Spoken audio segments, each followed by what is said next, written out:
어제 발표된 코로나19 상황을 보면요. 신규 확진이 2,482명으로 이틀 연속 2,000명대 중반을 기록했습니다. 우리 부산에서도 코로나19 확진자 수가 전보다 좀 늘어나고 있는 추세인데 앞으로 확진자가 더 늘면 어째 될지 걱정이 되기도 하고요. 전보다 사람들과의 만남이 많아지는 것도 걱정이 됩니다. 오늘 코로나19 상황 한번 짚어보겠습니다. 예, 대한가정의학회 코로나19 비상대책위원이시죠. 동아대학교 병원 한성호 교수 전화 연결돼 있습니다. 교수님 안녕하십니까? 안녕하십니까? 예, 안녕하십니까? 어제 부산의 코로나19 신규 확진자 59명. 부산의 코로나19 상황부터 짚어볼까요? 예, 이틀 전 80명에 이어서 어제 59명이 발생을 했습니다. 네. 안정적이던 부산의 확산세가 다시 증가하는 오름세로 보이고 있는데요. 전체 확진자 중에 접촉자 47명, 감염을 조사하는 12분입니다. 수영구의 한 요양병원에서 직원 1명이 확진된 이후에 추가로 3명이 양성 판정이 났고요. 이 확진자가 나온 병동은 동일 집단 격리가 시작되었습니다. 남구의 학교에서도 지금 3명이 추가 확진돼서 누적 확진자는 18명이 됐고요. 예. 그런데 이제 저희가 집중적으로 봐야 될 부분이 유흥주점에서 8명, 단란주점 1명, 헌팅포차 1명 등 저녁에 이제 식사나 회식을 하는 다중이용시설에서 이런 또 그 확진자가 늘고 있다는 점은 주목하셔야 될 것 같습니다. 네네. 네. 그리고 또 이제 어제 발표된 자료를 보니까 코로나19 사망자가 24명으로 10개월 만에 제일 많은 수치다 하던데 이건 왜 그런 겁니까? 사망자 추이는 보통 1일부터 9명, 18명, 24명을 조금씩 증가하는데요. 네네. 사실 이 증가가 확산의 추세에 맞춰서 증가를 한 것 같지는 않고요. 그렇지만 지금 이렇게 4차 대유행 이후로 계속 줄어들지 않는 그 확산의 특히 수도권 중심으로 줄어드는 확산의 추세가 네네. 결국 확진자 수에 비례해서 사망자가 생길 수밖에 없기 때문에 이러한 사망자의 숫자는 아주 급격하게 줄지는 않을 것 같습니다. 제가 드리고 싶은 말씀은 코로나19로 인해서 사망하시는 분은 아직도 존재하고 있고 그런 분들이 안타깝게도 20여 명이 넘고 있다. 그래서 그런 일들이 우리 주위에도 또 일어날 수 있다는 부분들에 대해서 경각심을 다시 한번 강조드리고 싶습니다. 예, 요즘 저 방역 패스 때문에 여러 군데에서 참 논란이 있습니다. 그 백신 미접종자들, 미완료자들 이렇게 행사 같은데 아니면 다중이용 시설에 들어갈 때는 이제 PCR 검사 확인증이 있어야 돼요. 48시간 안에. 그렇죠. 이런 것들에 대해서 이걸 차별로 보는 분들도 있고 아니다. 오히려 본인들을 지키기 위한 일이다라는 얘기도 있고 교수님 여기 덧붙여 주시죠. 어떤 말씀해 주시겠습니까? 맞습니다. 근데 방역패스는 사실 필수한 부분인데요.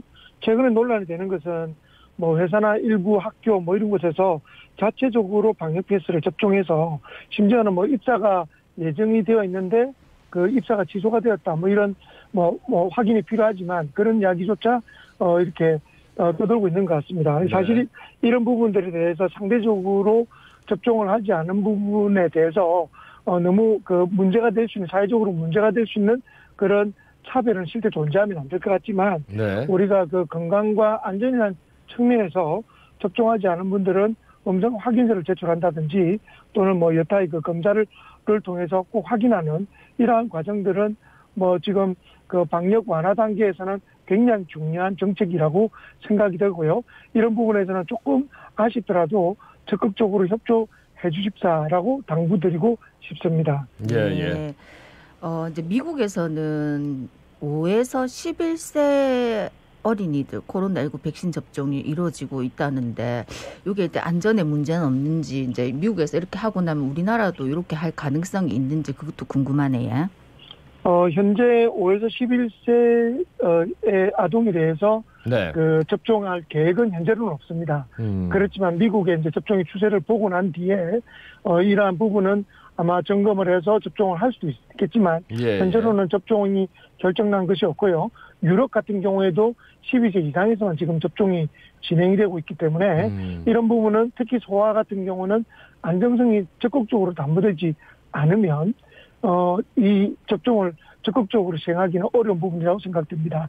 그렇지만 향후에 확진자의 수가 늘거나 그로 인한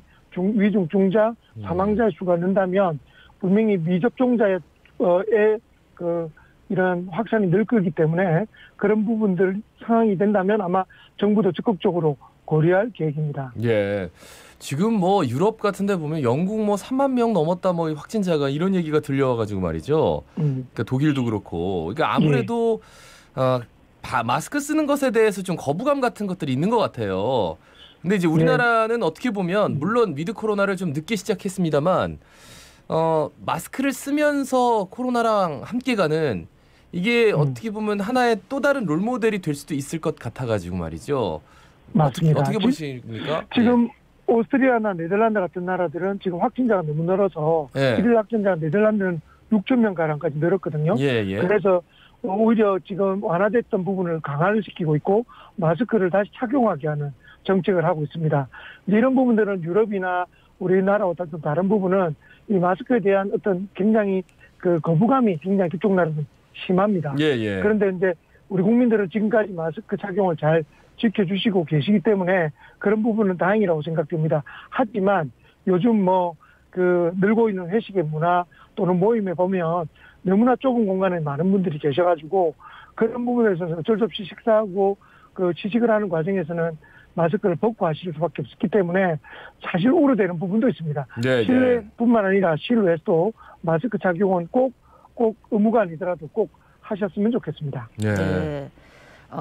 북한이 이제 겨울철 비상 방역 대책 중요성 강조하면서 하늘에서 내리는 눈을 통해서도 코로나19가 유입될 수 있다 이렇게 주장했다는데 이게 과학적 근거가 있는 말입니까?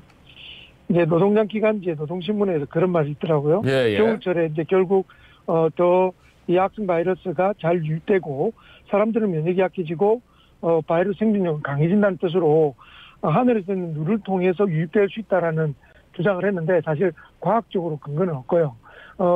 북한의 경우에는 아마 이런 코로나19의 어떤 그 걱정이 더 클 거라고 생각합니다. 우리나라처럼 방역이 철저하게 지켜지거나 또는 시스템적으로 갖춰지지 않은 것들 때문에 오히려 이제 이러한 경계심이 단적으로 이러한 그 신문을 통해서 기사로 드러나는 것이 같고요. 그렇지만 과학적 근거는 없는 코로나19를 조심하자라는 강조라고 이해하시면 될 것 같습니다.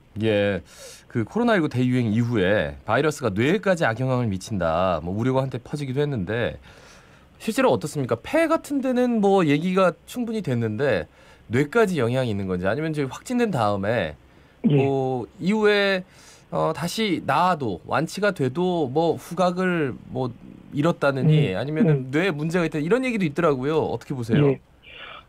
이게 굉장히 유명한 저널인데요. 셀이라고 하는 생물학 저널이 있습니다.